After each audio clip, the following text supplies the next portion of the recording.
মুসলমান, তোমরা জানো না রোহিঙ্গা মুসলমানরা কোন উপহাস এর পাত্র নয়, করুণার পাত্র নয়।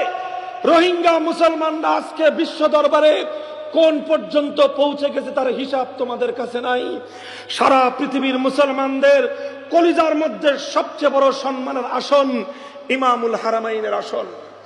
পবিত্র মক্কা এবং মদিনার মসজিদের ইমামতি যারা করে তাদের আসন এবং মর্যাদার আসনটা খোদার কসম খেয়ে বলি, উম্মতে মুসলিমা আমেরিকার প্রেসিডেন্ট ট্রাম্পকে সম্মান করে না, উম্মতে মুসলিমা দুনিয়ার কোন ভ্লাদিমির পুতিনকে সম্মান করে না। तमाम পৃথিবীর মুসলমানদের হৃদয়ের সিংহাসনে সৌদি আরবের বাদশা সালমানের জন্য সেই সম্মানের আসন নাই। পবিত্র মসজিদে হারাম এবং মসজিদে নববীর ইমামের যে স্থান,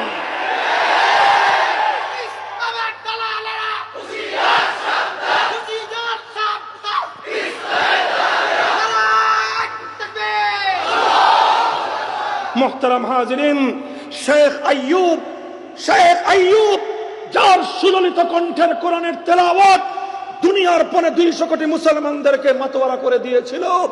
পবিত্র নববী মসজিদে নববীতে আল্লাহর পয়গম্বরের শিয়রের সামনে দাঁড়িয়ে বছরের পর বছর যিনি পবিত্র রমজানুল মুবারকে ইমামতি করতেন, যার জাদুমাখা কোরআনের তেলাওয়াত শুনে লাখো বেঈমান ঈমান গ্রহণ করবার সুযোগ হয়েছে, শেখ আইয়ুব রোহিঙ্গা মুসলমানদের সন্তান।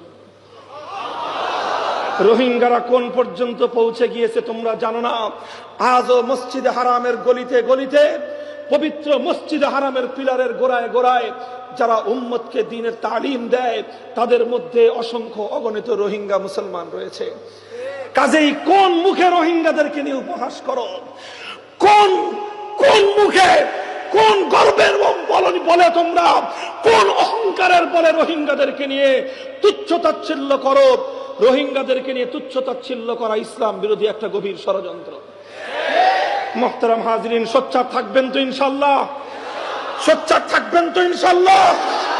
যারা রোহিঙ্গা বলে গালি দেয়, নিজের পায়ের বাম পায়ের জুতা খুলে বাম হাত দিয়ে ওদের মুখের মধ্যে দুটো চড় মারবেন তো? মুহতারাম হাজিরিন।